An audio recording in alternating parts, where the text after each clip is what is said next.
It's another edition of PENSDOWN. This is where we sit with journalists, active or retired, and talk about what they went through or they go through in their line of duty. Today, I've been joined by another colleague. He started his journalism practice in 2006 at the Northern Regional Office of the Ghana News Agency, GNA, as a national service person, right after he graduated from the Ghana Institute of Journalism. His stories and features caught the attention of the then general manager of the GNA, who did not hesitate to offer him an appointment when he appeared before him for a job interview. He anchored several impactful news stories and feature articles to the extent that at a particular period in the region, he became the source of most of the breaking news. After about a decade on the job, he went for further studies and later secured an appointment at the Tamale Technical University, where he now teaches various communication disciplines. Today, I have been joined by my colleague, Paul Achonga, Kabah, Kwode. You're welcome, my brother. Thank you very much, Stephen. First of all, I want to find out, at what point while growing up did you realize that journalism is what you wanted to do? Well, growing up, for me, I didn't have the opportunity of growing up in a city, unlike many of you. I grew up in a village. Okay. My village is called Mayoro. Okay. Mayoro can be located in Navrongo Upper East region. Okay. Okay. Growing up from the village, we hardly could hear anybody belonging to a profession known as journalism, who could give us some little knowledge or grooming about who a journalist is and the work of journalism. So actually, from my infancy and growing up from the basic level, even up to the secondary level, I never heard of a journalist. Okay. At the secondary school, I think the first year in the secondary school, that a young man came to our school who had just completed the Ghana Institute of Journalism. Okay. And made us know that there was a profession known as journalism. And he was then a correspondent for the Upper East of the Ghanaian Times then. Okay. Then a lot of us then began to ask, what is journalism? Who is a journalist? And all that. So as academic work progressed from the secondary school, we started doing one or two jobs or one or two studies that related to a bit of journalism, such as participating in debating clubs, speaking at functions, and then that gingered my enthusiasm in a bit of journalism, but not even until I completed a senior secondary school. I was then based in Accra. Then somebody hinted me about journalism and how powerful a journalist could be and how phenomenal it could become a journalist and influence a whole lot of issues in society. Then my interest then widened. Oh, I see. I see. So I think from there you sought out the Ghana Institute of Journalism to be trained, if I'm right. Yes, actually, when I was in Accra, then after the secondary school, I think somewhere around 2002, I was with a cousin of mine, and then he used to bring newspapers to the house, the Daily Grapple, the Ghanaian Times, and I started reading through the newspapers. Then I saw a number of adverts about admissions into journalism training schools. In those days, there were not a number of journalism training institutions that were springing up. And I was like, oh, okay, to become a journalist could be that easy, because most of the schools that were then springing up, some offered 3-month courses, some offered 6-month courses. Then I tried to inquire so much into it. Then I got to know that there was a professional institution known as the Ghana Institute of Journalism. Yeah. Yes, and that was where my search continued. Yes. Ghana Institute of Journalism taught advertising, they taught public relations, they taught journalism. Why did you settle for journalism and not any of the other areas? Well, it all started when I came to do national service. Initially, Okay. I was posted to Bushegu district under the northern region, Okay. to the district assembly. Mm. Then, when I came to the regional secretariat of the national service, I was reposted to the Ghana News Agency. Okay. So whilst at the Ghana News Agency, my enthusiasm, my professional skills to write, and all the competencies that were deserved of a good journalist developed. Oh, okay. Okay. But actually, after the Ghana Institute of Journalism, I was not too sure which of the areas I was coming to. I was not too sure whether I was going to find myself in the PR outfit, in advertising, in marketing, or what have you, although we were taught in all these areas. Let's talk about your time at the Northern Regional Office of the Ghana News Agency, GNA. You led in breaking a lot of the news that would happen within your jurisdiction. What stands out as the most difficult assignment you ever covered during your time? Well, before I come to the most difficult assignment, okay, I think I need to paint a big picture. I didn't just come in and then I started breaking stories. It was a gradual process. Okay. In fact, it took time. It took years of practice. Then I got there. Yeah. But what happened? Because when I started writing, I noticed that anytime my story goes out or anytime I'm able to make an impactful story, I felt some intrinsic motivation. I had internal motivation that, I've been able to do this, I've been able to do that. And I was proud of myself doing one or two things that could salvage society or that could save one or two situations. So those motivations kept me going. And then I started doing bigger stories and bigger stories. But then the most difficult task will have to be with stories that maybe I might have written, that people felt those stories might have affected them in one way or the other. I quite remember there was an incident. There was a particular story that unfortunately led to a transfer of a regional police commander then. I think he's currently late. Okay. So that story, I thought, although I thought I was doing a good story to serve society for the best, but it led to his transfer. I don't want to mention the name of the individual involved. Yes, but I thought that was one of the most difficult stories that I've written. Because what happened was, now my point is, was the transfer the reason you regret that story, or you did something intrinsically wrong in the story?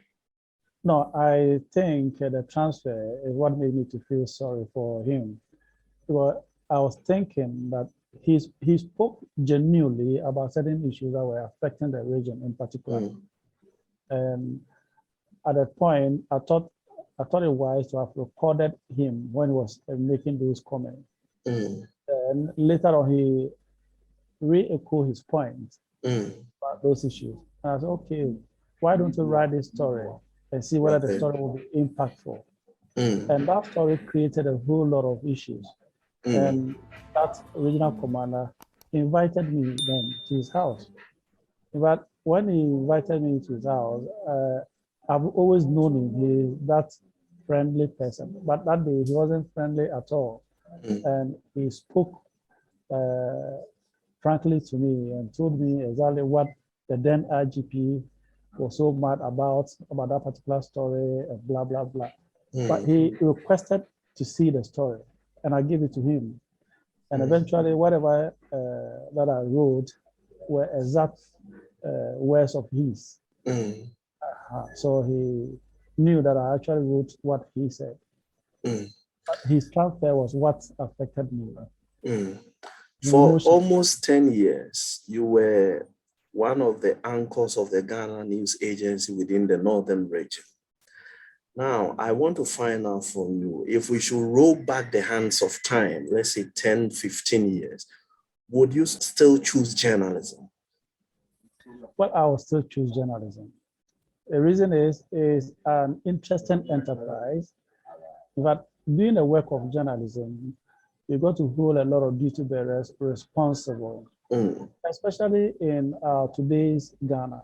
There are a whole lot of things that are going wrong, and journalists are afraid to speak. And those few who are critical to speak out are either muted or at the verge of being attacked, or even some of them being attacked.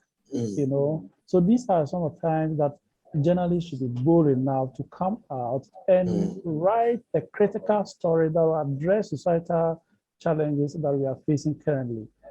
I think that is what is always motivating me to do some of the critical stories that I've done in the past. But I think this time, critical journalism is at the core. This is the time we need critical journalism in our country. Well, we can't afford to allow our society to sink. But everything, virtually everything is politicized. We cannot understand this kind of society we are building for ourselves. If journalists fail Ghana, then we are lost, we are doomed. Because come to think of it, which institution in Ghana can you pinpoint that this institution is actually living up to its expectation? And I think the fourth estate is the institution that can hold duty bearers responsible to ensure that we have a better society. Otherwise, we are all doomed. Yeah. Does journalism pay? Does it pay? In Ghana, journalism doesn't pay. In Ghana, journalism doesn't pay. But sometimes is the motivation behind it. Yes. Actually, when I left journalism to the academia, then I saw a very yawning gap. I saw a very big gap between what I was taking as against those who were in academia. And I said, oh, wow, I've been losing out all this while. Yes, if you want to use monetary value to compare, journalism doesn't pay, actually. But it pays when you're able to make certain sacrifices and able to solve societal challenges. Yes, in that case, it pays. Yeah, but I believe the case in Ghana is not comparable to what happens out there. In some jurisdictions, journalists are well paid because of the crucial role they play. But in our society, journalism doesn't pay. And I think as a nation, we all need to rise up to that occasion to see how best we can reposition journalism to deliver what is expected of journalists. Okay. You are an academic saddled with training would-be communicators, and I'm sure some of them are would-be journalists. Now, journalism in practice is suffering a lot of attrition. A lot of trained, qualified professionals are leaving the fold in droves in search of what I would call greener pastures, either in other fields of communication or in entirely different areas. In the lecture halls, my observation also is this. Those who are seeking opportunities in public relations are more in numbers in the lecture hall than those seeking opportunities in journalism. As an academic, what do you think is accounting for this trend? Look at it from the classroom first and possibly from the field. Yes, basically it has to do with the condition of service. Basically, because if you make comparison, those of our colleagues, even from the Ghana Institute of Journalism, who happen to find their way in public relations, they receive appreciable salary and other conditions of service better than those in journalism. That aside, in the case of public relations, they do not face a lot of work hazards compared to journalism, because journalists are exposed a lot Mm, And sometimes some are threatened, some are even molested, beaten, and all that. And even those who are not facing these challenges, a lot of them are saddled with the mega salary they take home, which can mm, barely even take them home. mm, Because if you want to look at the salary most of the journalists take, they can barely take them home. You understand? And when I was there, I used to also suffer the same fate. Yes. I think the working condition is key, and then the work hazard are the two ingredients that are taking journalists out of the profession. Otherwise, a lot of people would have been preferred or be proud to be called journalists and are delivering better. You mm. understand? Yes. Social media has redefined the frontiers of journalism.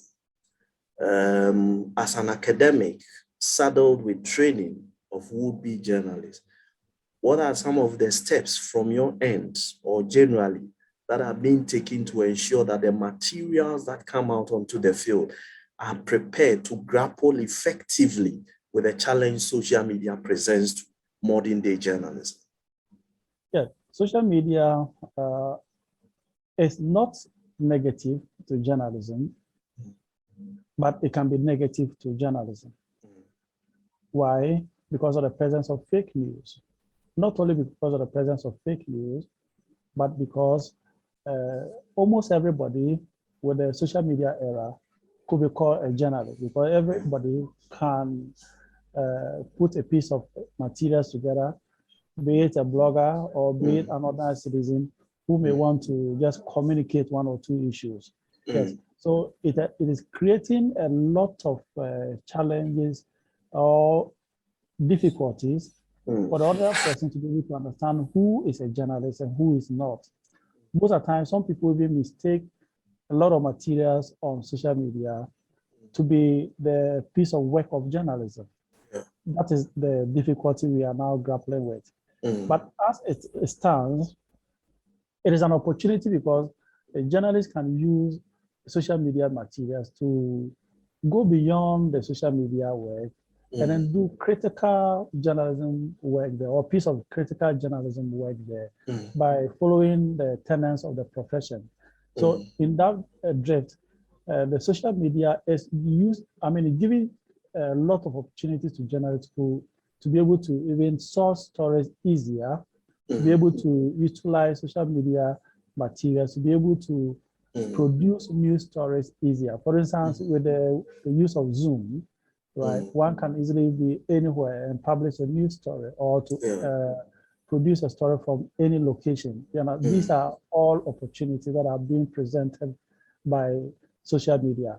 But you see, today's journalists, I don't want to call them lazy, but a lot of today's journalists do not want to go the extra mile, mm, go beyond the normal fact checking or the normal digging out for facts. The one story is to be cooked for them. The one story is to come at a silver platter. And that is not journalism. mm, A journalist must go the extra mile. If they are able to go the extra mile, they can produce critical stories, good stories, or the best materials using social media as the aid. what is your honest take on Soli? I see. Well, I don't want to behave like an ostrich. I don't Mm, pretend, right? mm, Yes, mm, I've taken Soli during my practice in journalism, mm, but I think Soli in any way has not influenced my work. Not at mm, all. Yes, mm, you don't demand for Soli, but when it's given to you, you take it. It's a very the situation where it becomes problematic is when journalists begin to be demanding for Soli or using the Soli as a condition in writing their news story. Then at that point, it becomes a challenge. At that point, then it becomes a matter of ethical issue. Is it the Soli that is dictating your story style or the story that you write? It shouldn't be the case. But when you know, as Africans, when you're given a gift, you don't refuse it. Do you refuse it? No. I don't think if anybody gives you a gift, you refuse it. Will you? No. I don't think you refuse a gift. So most of the times, journalists do not go in soliciting for Soli.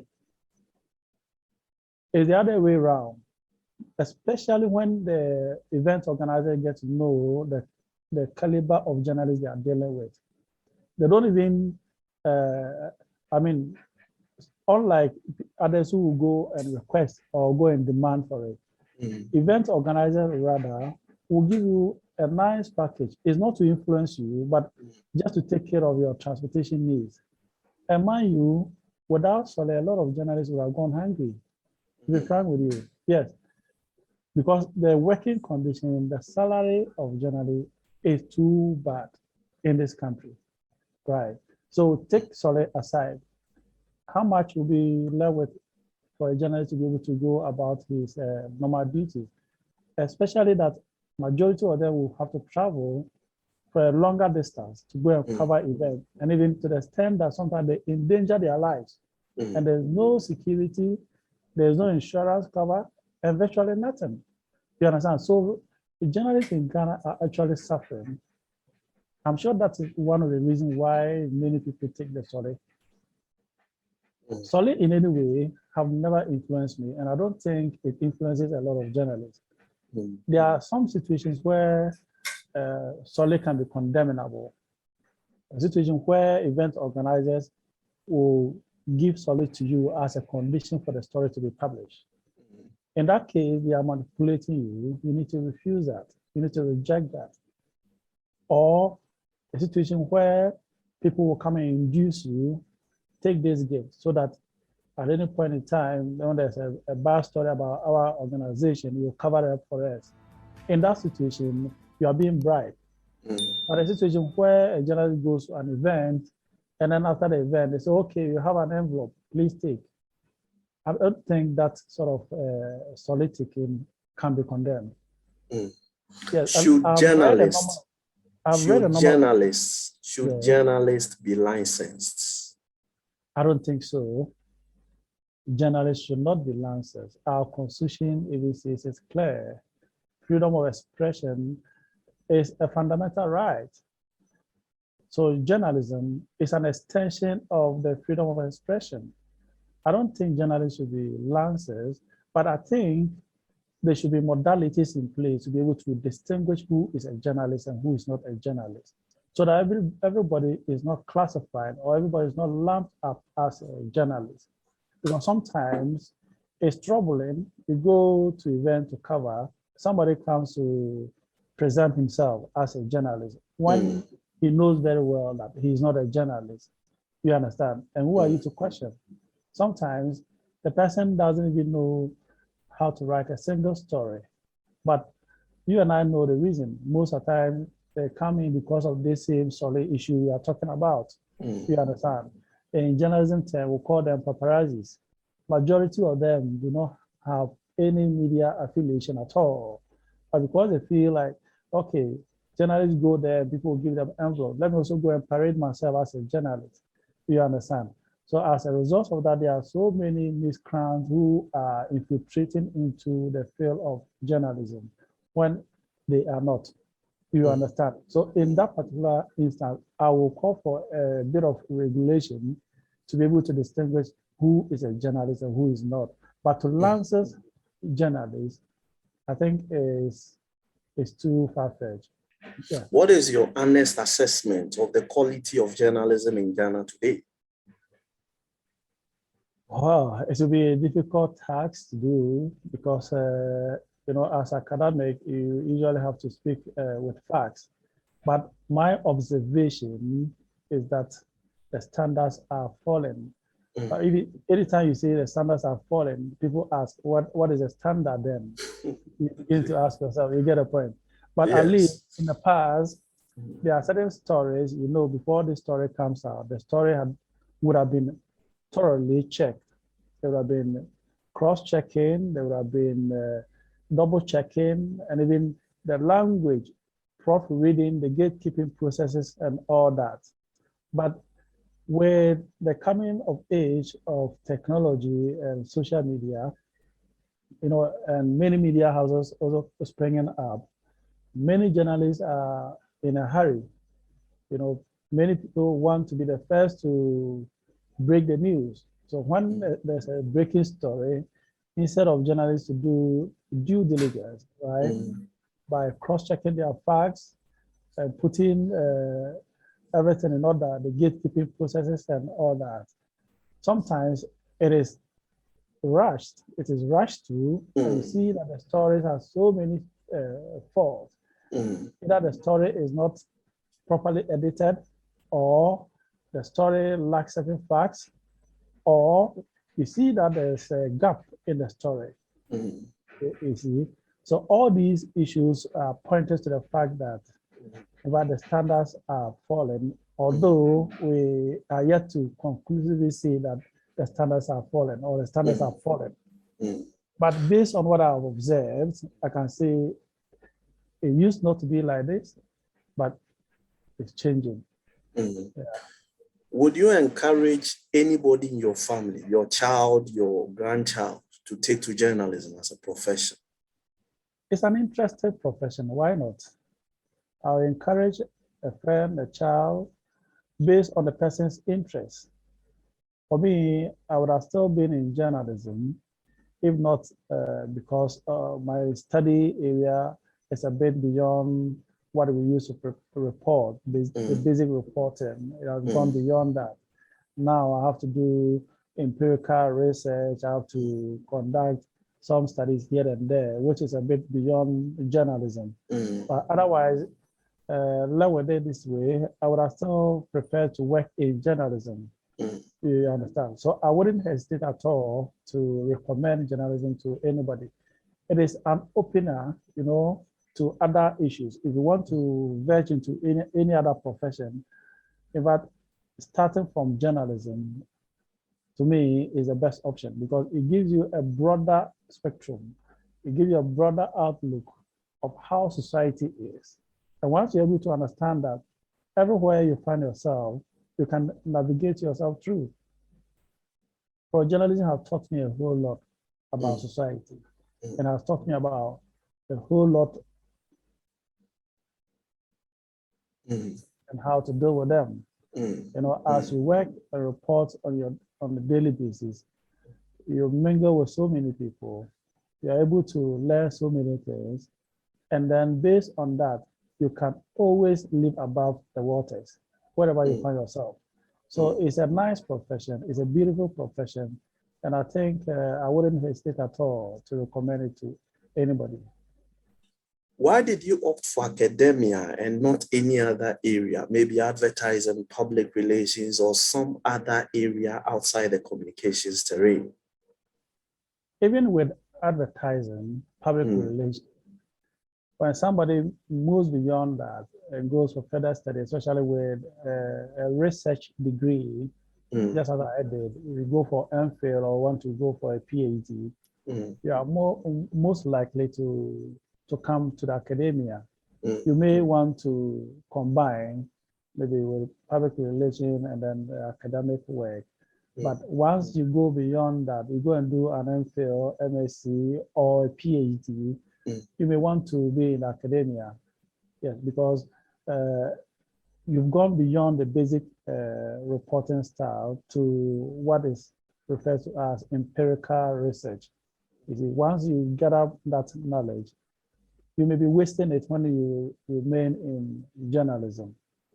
Yeah, so even you may want to combine being a journalist and academic, or want to combine being a public relation or advertising person and then being an academic.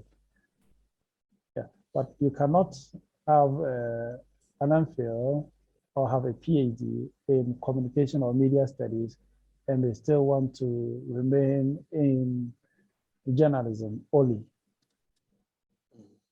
Yeah. But if I get you right, does it mean that a higher qualification means a higher calling other than journalism? Because I know somebody who has PhD from Leeds University in media and communication, who is a journalist practicing today. Okay. So Those clarify are, your point for me before it yes, stirs any sort of controversy. it is not a controversy at all. That's You right. know why? This individual you might be talking about Mm, may probably be thinking of verging into academia, mm, or he may have one leg in academia. Because once you do a PhD, mm, there is the need for you to make good use of the knowledge you acquired in the academic field doing a PhD. Well, it is not for nothing that it is called a PhD, unless it's a doctorate, which is for maybe office holders. You understand? There's a difference between a doctorate and a PhD. mm, When it is a PhD, then you have done pure research. You've done a lot of critical research or empirical research. You understand? And once you've done empirical research, the onus lies on you to continue to publish. The only way you can continue to publish is to be in academia, because that will give you an opportunity to teach and at the same time to research on what you have been learning or been reading. Do you understand? Yes. But if you want to do a PhD and want to remain in journalism, then I will not advise you, because you're wasting your brain, you're wasting your time. You cannot go and do a PhD and come and be in the comfort of your office, writing stories or editing stories. No, that will not be useful enough for you. Not at all. This is interesting. Yes. No, I'm not saying that a higher learning is not needed in journalism. That's not the point that I'm making. Okay. There's a distinction between doing a higher learning and doing a PhD study. Somebody can go into a higher learning and go and learn an MA or go and do more or less a theoretical course which relates to journalism. You understand? But once you go beyond the theoretical courses to do research-based courses, which a PhD requires, then you don't need to waste that research knowledge at journalism. If nothing at all, you need to combine being a journalist and then at the same time doing academic work, so that the full realization of the knowledge you have acquired at the research degree level will be felt both in the classroom and then in academia. Let me pull the brakes here. It's been exciting speaking with you. Paul, Achonga, Kabah, Kwode has been my guest. This has been PENSDOWN, Journalism Journeys. That's what we talk here. He's an academic currently training the next set and the next generation of pen men and other communication professionals that will be manning various sectors with their communication skills. Thank you very much for your time. Truly grateful. I'm grateful too. Thanks for being with us. This has been PENSDOWN. We'll be back with another edition. Stay tuned.